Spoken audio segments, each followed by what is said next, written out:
Y ahora pasamos a la doctora Susana Boronat. Quería agradecer a la organización que me haya invitado a hablar de este tema. Este es un tema en el que tengo especial interés porque es motivo de mi tesis doctoral y además quería hablaros de un aspecto que es el tema familiar. Yo soy neuróloga y genetista clínica, o sea que es un tema que me coge desde los dos lados y por eso me parece muy interesante que se conozca porque además es muy desconocido y a partir de ahora y un poco con el futuro que nos aportarán las pruebas genéticas, creo que es importante que tengamos unas ideas claras de hacia dónde vamos a ir. Inicialmente os voy a hablar de un estudio que hicimos en Vall d'Hebron de 55 pacientes con una malformación de Chiari tipo 1 de edad pediátrica, con un descenso de más de 5 milímetros. El diagnóstico inicialmente fue, como veis, un hallazgo incidental en muchos casos. De estos 55, en 22 casos no se esperaba encontrar un Chiari, o sea, se hizo la resonancia por otro motivo, ya sea pues, en un contexto de un traumatismo, epilepsia, estudio por talla baja. Y la media más o menos en estos casos tampoco fue muy leve, fue de 11,5 con un rango entre 5 y 20 milímetros. En 3 casos lo encontramos por estudio familiar y cuando ya lo valoramos con síntomas que podían ser debidos a Chiari, veis que la forma más frecuente son las cefaleas, los dolores de cabeza en 19 de los casos, los trastornos motores, escoliosis, que muchas veces acompaña siringomielia y otras causas pues como diplopia, mareos, etc. En cuanto a las cefaleas, es muy importante que tengáis en cuenta que son muy frecuentes, tanto en edad adulta como en edad pediátrica, y que muchas veces la cefalea va a hacer que hagamos el estudio, encontremos un Chiari, pero eso no quiere decir que esas cefaleas sean por Chiari. De hecho, en este grupo de pacientes tuvimos la suerte que habían sido seguidos por neurología durante bastantes años, muchos de ellos, y pudimos ver la historia natural. Y en realidad, de estas 19 cefaleas, 10 sí que las atribuimos claramente a la malformación de Chiari. 8 de ellas cumplían criterios del IHS, que es la Sociedad Internacional de Cefaleas, y que tiene unos criterios muy claros para Chiari, sobre todo que sean occipitales, que aumenten con Valsalva, una serie de cosas que nos orientan a que claramente esas cefaleas son por Chiari y que además desaparecen cuando hacemos la descompresión. En 2 casos parecían tensionales, pero también vimos que claramente desaparecían con la descompresión que se indicó por otra causa. Pero en 9 casos de estos vimos que las tuvimos que catalogar de cefalea primaria, es decir, cumplían criterios claramente de migraña o de tensional y no pudimos hacer realmente una distinción o decidir que fueran debidas a Chiari. De hecho, decidimos que eran cefaleas de otra causa. En cuanto a la evolución, esto nos dejaba 22 incidentales, 23 sintomáticos. En cuanto a la evolución de los pacientes en los que lo encontramos de forma incidental, en esos 22 pacientes, en uno de ellos sí que apareció clínica durante el seguimiento y en 3 de ellos no apareció clínica nueva, pero durante el seguimiento vimos que habían aparecido otras causas de indicación quirúrgica, como puede ser una siringomielia o una alteración de pruebas, por ejemplo, unas apneas centrales en la polisomno. De los 23 pacientes sintomáticos, encontramos un empeoramiento franco de la clínica inicial o una nueva clínica que requirió cirugía en 9 de ellos, que eso sería aproximadamente un 39%. Se ha descrito que puede haber una mejoría espontánea del grado de herniación, de hecho lo encontramos en 2 pacientes, pero la mejoría pasó más o menos de estar entre 8 o 9 milímetros a 4 o 5 y en estos 2 casos persistió la clínica. No se acompañó el aumento de las amígdalas con que desapareciera la clínica. Aquí lo que he intentado hacer es agrupar un poco los síntomas en lo que sería la disfunción que lo causa. Los neurólogos normalmente cogemos los síntomas y decidimos de dónde vienen. Veis que la gran mayoría son cefaleas, en un 48% de los 23 casos sintomáticos debutaron como cefalea. Y después una forma muy frecuente pues es también como los adultos la afectación de los pares craneales, que fue en un 57%. De estos pares craneales típicamente son los pares craneales bajos, van por orden, desde la parte de arriba pues empiezan el 3, 4, 5 y el 12 que ya se encuentra en bulbo, pues a partir del 8 hacia abajo es cuando vimos las alteraciones más importantes, sobre todo el 8 en forma de acúfenos, son ruiditos en el oído, nistagmus, que es movimiento ocular repetitivo y que muchas veces tiene que ver con la conexión del octavo par del oído con el sistema del equilibrio, mareos, Después el 9 y el 10, que esto nos daría problemas también en lo que es la movilidad de las cuerdas vocales y nos daría una alteración en la voz, una disfonía o una disfagia, que es una alteración a la hora de tragar. Y después encontramos también afectación del 12 o afectación del 7, que es el 12 mueve la lengua. En estos pacientes muchas veces lo que podemos ver es que en media lengua empiezan a aparecer unos saltitos de unas fasciculaciones que llamamos. Esto es una cosa que te orienta bastante a que haya una afectación de este nervio. Y el séptimo, que es el nervio facial, que es el que mueve la musculatura de la cara. En cuanto a trastornos sensitivos, encontramos los dos tipos de afectación sensitiva en un 43%, sobre todo superficial, en forma de que tenían menos sensación a la hora del tacto, por ejemplo, o sensación de dolor o parestesias, pero también ataxia sensitiva. La ataxia sensitiva es la afectación de la sensibilidad que hace que nuestro cuerpo sepa en qué posición del espacio está. Que normalmente nos podemos mantener en equilibrio cuando cerramos los ojos. Estos pacientes, cuando cierran los ojos, si tienen una alteración de esta sensibilidad, pierden el equilibrio y a veces pueden caer al suelo. En cuanto a afectación motora, hemos encontrado afectación tanto de la primera motoneurona como de la segunda. La primera motoneurona es la neurona motora que va desde la corteza cerebral hasta un nivel de la médula concreto y a partir de ahí sale la segunda motoneurona, que es la que formará básicamente el nervio periférico. Hemos encontrado afectación de los dos y la clínica para nosotros es distinta. En el caso de la primera motoneurona suele haber un aumento de los reflejos osteotendinosos, suele haber un problema de fuerza muscular, que eso también encontramos en la segunda motoneurona. En la segunda motoneurona pueden aparecer estas fasciculaciones, que son estos saltitos musculares que os comentaba, o que se nos vaya atrofiando la musculatura concreta que está inervando ese nervio. La escoliosis en un 26% de los casos. La escoliosis se asocia muy frecuentemente a siringomiela, pero no siempre. Alteración de ritmo respiratorio en sueño en un 9%. Esta alteración no es por polisomno, es porque la familia notaba que estos niños respiraban o más profundo, que hacían un patrón raro durante el sueño y luego lo confirmamos por polisomno, por eso lo he puesto como debut clínico. Y otros casos, pues fatiga, alteración miccional, diplopia episódica, diplopia esberdoble. En este grupo de pacientes pudimos hacer una morfometría de fosa posterior. ¿Qué es la morfometría de fosa posterior?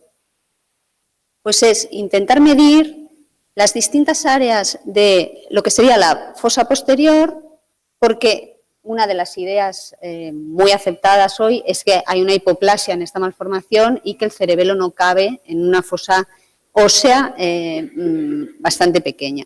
Aquí veis que una de las particularidades que tienen los niños respecto a los adultos en la morfometría es que esto de aquí, que es el clivus, está formado por dos huesos. Uno es el esfenoides y otro es una parte del occipital. ¿De acuerdo? El occipital tiene esta forma de cuenco, más o menos. Esto nos define más o menos el área ósea occipital y esto naranja nos definiría lo que sería el área ósea incluyendo el esfenoides.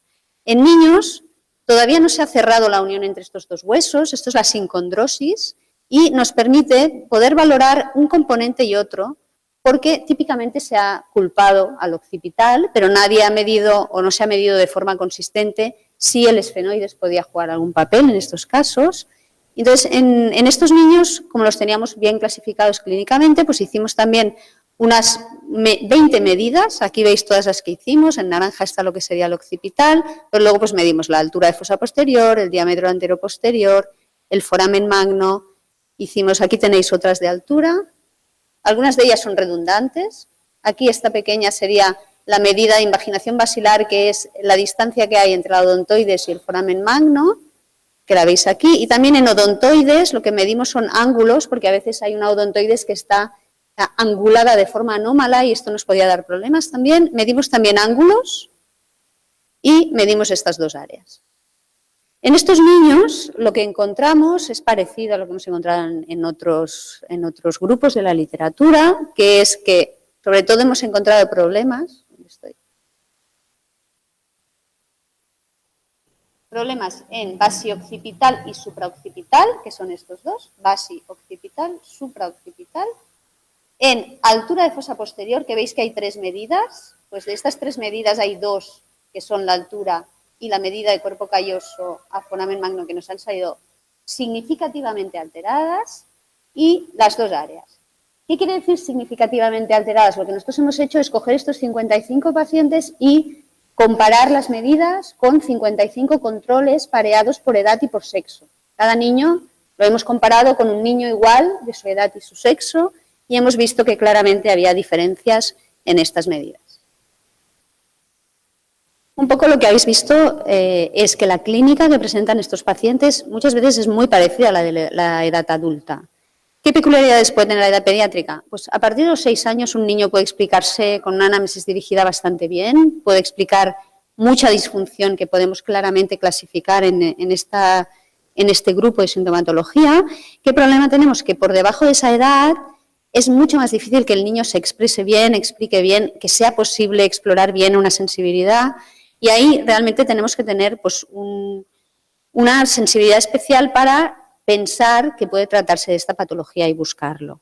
¿Qué problema hay? Sobre todo en niños menores de 5 años, sobre todo menores de 3, os diría, que predomina mucho una sintomatología que es muy frecuente en edad pediátrica. O sea, que haya disfagia, que haya reflujo gastroesofágico, por ejemplo, que haya sintomatología de problemas para tragar, es súper frecuente en la edad pediátrica y muchísimas veces no va a tener nada que ver con una malformación de Chiari.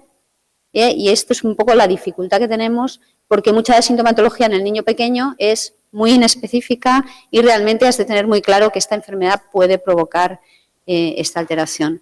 Y después, concretamente en neuropediatría, pues los niños con retraso en el neurodesarrollo son especialmente difíciles a la hora de valorar porque muchos de ellos no hablan, tienen ya comportamientos que son autistas, que tienen una discapacidad intelectual importante y a veces lo que vemos son comportamientos raros, son niños que se les dan medicamentos para que estén más sedados y en realidad lo que el niño te está expresando es que tiene dolor, que tiene una disfunción concreta y esto, por ejemplo, en un niño que tuvimos con autismo, pues un poco lo que él hacía era pues tener más estereotipias, pero unas estereotipias un poco peculiares, se tocaba la cabeza y costó diagnosticar a este niño porque se había atribuido este comportamiento a su autismo.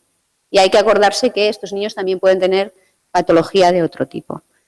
Después, los síndromes genéticos que van con afectación, sobre todo de la forma de la cara y del cráneo, estos niños tienen especial riesgo de presentar una malformación de Chiari tipo 1. Entonces, en estos niños especialmente creo que hay que buscarlo y además se va conociendo que hay síndromes que tienen mucha más incidencia, pues como puede ser Rubinstein-Tay, Noonan, Kabuki, muchos de ellos, y en estos niños hay que buscar específicamente sintomatología que pueda sugerir esta enfermedad. Esa es la primera parte. Ahora os quería hablar un poco de lo que sería malformación de Chiari hereditaria. En nuestro grupo de pacientes encontramos que podía haber afectación de familiares en un 14%. De estos pacientes que detectamos tuvimos la suerte de poder hacer morfometría, que es lo que os he comentado antes, de 6 de estas familias que al menos tenían dos afectos. Antes de empezar, os comento un poco cuál es la situación actual de la genética del espectro Chiari.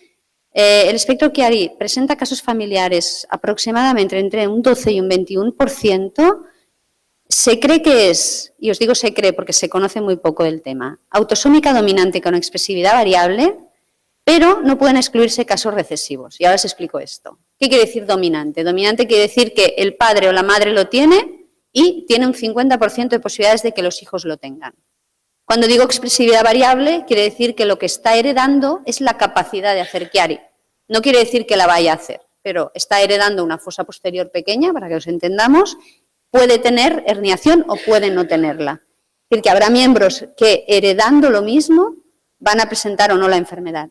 Esto dificulta mucho lo que es el consejo genético y después cuando nosotros tenemos 2 hermanos afectos, no sabemos si es que puede ser recesivo porque un padre sea portador, otro padre sea portador, pero ellos no expresan la enfermedad, pero al juntar las 2 afectaciones genéticas de los que son portadores y a ellos no les provoca nada, al juntar esas 2 afectaciones genéticas es cuando vamos a presentar la clínica, ¿vale? Es decir, que como no se conoce todavía demasiado de la genética del Chiari, porque no se hace resonancia a todos los padres y porque todavía no tenemos suficiente información, pues no sabemos si el caso puede ser uno o el otro. Pero un poco por los casos que hemos visto nosotros, nos apoya mucho a pensar que es dominante con expresividad variable. Y de hecho os voy a enseñar luego varios casos que hemos tenido.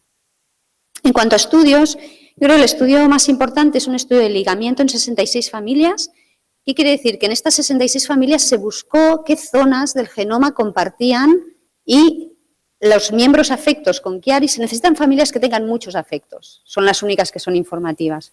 Pero en estos casos, este grupo lo que pudo diferenciar un poco es que las familias podían tener o un fenotipo clásico o un fenotipo que llamamos asociado a trastorno conectivo.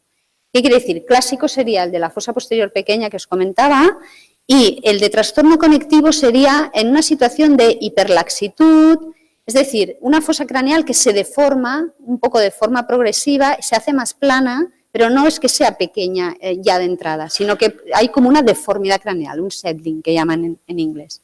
Y luego además este grupo lo que hizo además es un reanálisis mediante el uso de endofenotipo, y esta palabra quiero que os suene. Endofenotipo significa todas las medidas, de las 20 medidas que os he explicado, había familias que a lo mejor uno de los ángulos estaba alterado y era lo que compartía toda la familia. Es decir, no hablamos ya de una afectación global de toda la fosa posterior, sino de un endofenotipo, de una parte concreta que esa familia comparte. Y esto es muy importante porque veréis que el futuro va para ahí. Luego se han hecho una asociación de caso control en nuestro hospital, se hizo este estudio, se vio que también parece que puede haber una predisposición genética cuando juntamos un poco el peso de varios genes relacionadas pues, con la vía del ácido retinoico, con una vascularización embrionaria y con un reclutamiento celular del mesodermo paraxial. ¿Qué quiere decir? Que genes relacionados con estas primeras fases de desarrollo de la fosa posterior, desde que somos un embrión muy pequeño y el mesodermo se está empezando a diferenciar en hueso y en cartílago, en esa primera fase, cuando entran muchísimos genes ahí en ese desarrollo, pues el hecho de tener un conjunto de genes u otro va a provocar una predisposición a que tú tengas una fosa posterior más pequeña o menos. Y eso puede provocar en un futuro un Chiari. Se demostró que ciertos genes relacionados con eso podían jugar un papel. Y finalmente, lo que está llegando ahora ya para todas las patologías es el exoma. El exoma os va a empezar a sonar porque es lo que estamos utilizando ahora, que es secuenciar los exones. Los exones es lo que da la información genética y los exones son los que provocan, los que se convierten en una proteína concreta, y ahí es donde están la mayoría de mutaciones. Entonces, lo que nos permite es, de una barrida con un solo análisis, analizar toda la secuencia de los exones y a partir de ahí buscar los que tienen mutaciones. ¿Qué ocurre? Que encontramos muchísimas mutaciones. Todos los humanos tenemos muchísimas mutaciones, pero lo que tenemos que hacer entonces es asociarlo a los miembros de la familia y ver qué mutación comparten todos los miembros que tienen Chiari, y todos los miembros que no tienen Chiari no deberían tener la mutación. ¿De acuerdo? Esto está en una situación todavía, ya veis, el único artículo que hay es de 2017, está muy verde, pero el futuro va hacia aquí. Y de hecho, en estas dos familias en que se secuenció exoma, en una de las familias encontraron dos genes que parecían candidatos porque estaban relacionados con el desarrollo del cartílago, etcétera, pero no se encontró en más pacientes. En cambio, en la otra familia sí que salió el DKK1, que es de la vía Wnt. La vía Wnt es una vía de desarrollo embrionario muy precoz, de estas que os decía del principio de todo, y que está empezando a formar todo lo que es mesodermo. Y en esta familia lo interesante es que después, en un grupo de 65 malformaciones de Chiari esporádicas, también encontraron este gen, con lo cual tiene mucho más peso haberlo encontrado en una familia y luego encontrarlo pues, en un grupo de gente no relacionada, que una única familia en la que no sabemos si eso se puede repetir o si en esa familia eso es la causa o es otra causa que no hemos detectado. Aquí os explico un poco varias de las familias. Todas las diapositivas son más o menos parecidas. Aquí tenéis, en este lado de aquí, os he puesto 3 controles para que podáis un poco ver lo que sería la forma de la fosa posterior. Aquí os señalo el sitio donde está la sincondrosis. Y en esta familia, esto debutó con una niña que tenía déficit de GH. Esto es importante porque estamos viendo que el déficit de GH, cuando les hacen el estudio los endocrinos, para ver cómo está pues, la glándula, están encontrando más Chiari, ¿vale? De hecho, solo hay un estudio fiable, pero de 100 pacientes con déficit de GH, como un 20% pueden llegar a tener una malformación de Chiari. Es decir, que lo que se cree es que la GH es importante en el desarrollo de la fosa posterior, probablemente a nivel del desarrollo de los condrocitos. y que eso podría hacer que fuera más frecuente. Entonces, en esta niña realmente, estos son gemelas dicigotas, no son gemelas idénticas, y pensamos pues, que este Chiari sería pues, el déficit de GH, pero en el estudio familiar se detectó que la hermana, que no tenía déficit de GH, tenía exactamente la misma herniación. Una cosa interesante de esta familia, cuando la medimos, es que las dos niñas pues, tenían su fosa ósea hipoplásica, con un foramen magno pequeño, y la madre se hizo una resonancia y no tenía herniación, con lo cual se consideró que era normal. Pero cuando pudimos medir la resonancia de la mamá, pues realmente nos dimos cuenta que también tenía un área de fosa posterior pequeña y un foramen, es decir, tenía unas características de fosa posterior como las de sus hijas, pero no tenía herniación. ¿Qué quiere decir esto? Lo que os comentaba de la expresividad variable. Las dos niñas fueron gemelas, fueron prematuras, fueron una FIV, una fecundación in vitro. Hay toda una serie de factores epigenéticos. Epigenéticos quiere decir todos los procesos químicos que ocurren sobre la secuencia, pero que no alteran la secuencia en sí, pero que provocan una modificación. Entonces pensamos que puede haber cosas añadidas que hagan que en ciertas situaciones se exprese o no la enfermedad dependiendo de factores externos. En esta familia, esta es la familia más informativa que tenemos, porque el gran problema que tenemos es que nunca tenemos a los dos padres. Y en este caso, nuestro debut fue con la niña de 8 años con mareos, esta de aquí. Esta es la primera, que después es la niña que ha ido mejor, le han desaparecido los mareos, está estupenda, pero sus dos hermanos tenían un retraso de lenguaje, habían sido prematuros y tal, y pues decidimos también hacer la resonancia por riesgo y para estudiar lo que les provocaba este retraso, y encontramos que los dos también estaban afectos, y la madre, que jamás había tenido síntomas, reinterrogando claramente, tenía cefaleas occipitales con Valsalva, que nunca le había dado importancia, pero estoy preguntando específicamente. Y el padre tenía cefaleas que se habían catalogado de migrañas. Entonces, en esta familia dijimos, la familia ideal porque todo el mundo tiene cosas, vamos a hacer estudio. La niña, cuando medimos la fosa posterior, solo tenía un supraoccipital corto, que es aquí. Estos son los hermanos. Uno de los hermanos tenía el supraoccipital corto, el otro tenía un supraoccipital que nos consideramos normal, pero los dos hermanos tenían un área de fosa pequeña y un clivus de tamaño normal, pero muy verticalizado. O sea, este clivus no tiene la forma más normal que tiene la de su hermana y la de los controles. ¿Veis? Para que veáis el aspecto de un clivus normal, pues este clivus nos llamó la atención. Y cuando pudimos estudiar madre y padre, de forma interesante, el padre también tiene este clivus muy verticalizado y la mamá tiene un tentorio corto. Hay un supraoccipital corto, con lo cual un poco lo que vemos que comparte la primera paciente es pues, el supraoccipital corto que tienen tanto la mamá como el papá y uno de los hermanos, y luego los dos papás también tienen una fosa hipoplásica y un clivus verticalizado que comparten los dos hermanos. Da la sensación que este hermano, que es el que tiene la entrada por aquí de esta alteración de fosa más el supraoccipital corto, es el que tiene la herniación más alta, de 12. Entonces, un poco la información que nos da esta familia es que hay una serie de alteraciones morfométricas que se unen en estas familias y acaban dando un resultado final que puede o no acabar en herniación. En esta familia, por ejemplo, lo que llamaba la atención es que había un clivus corto, esto lo consideramos pues una malformación más clásica, con fosa pequeña. En este caso, esta familia parecía más el fenotipo de tejido conectivo que os decía, ¿no? de una fosa más plana, lo que llamamos plativasía, con una invaginación basilar. Y en este caso, también otros factores modificadores que puede haber es que uno de los pacientes tenía una deleción en el array. Esto es una prueba que hacemos en genética para ver si te falta o te sobra un trozo de material genético.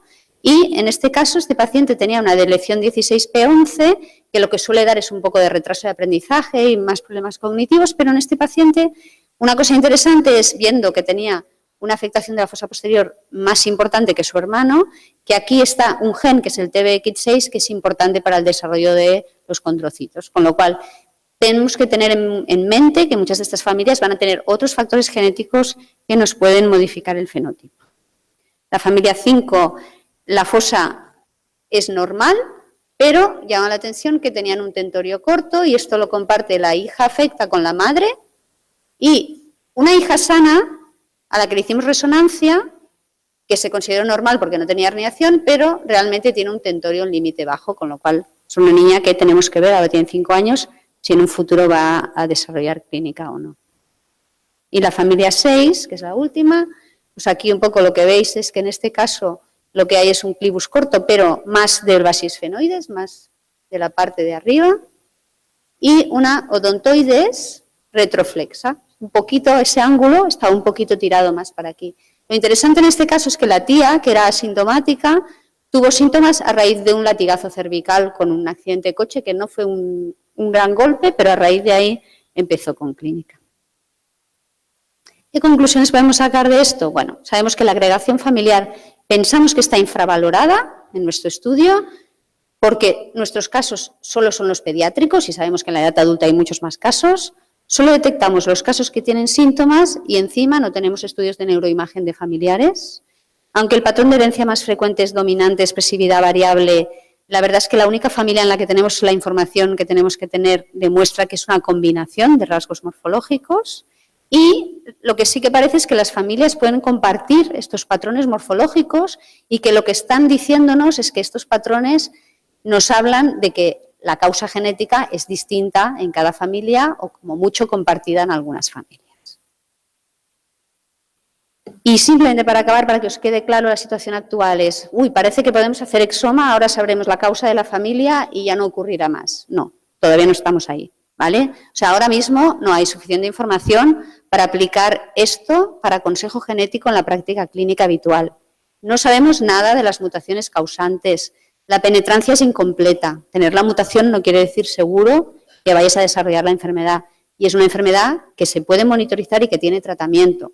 Todo eso hace que, de momento, no se puede usar ni para diagnóstico prenatal, que justifique una interrupción de embarazo, ni para un diagnóstico genético preimplantacional, que sería hacer una fecundación in vitro implantando los embriones libres de mutación. No estamos ahí ni de lejos. Si se va a llegar ahí o no, dependerá un poco de lo que podamos avanzar en el conocimiento genético de esta enfermedad.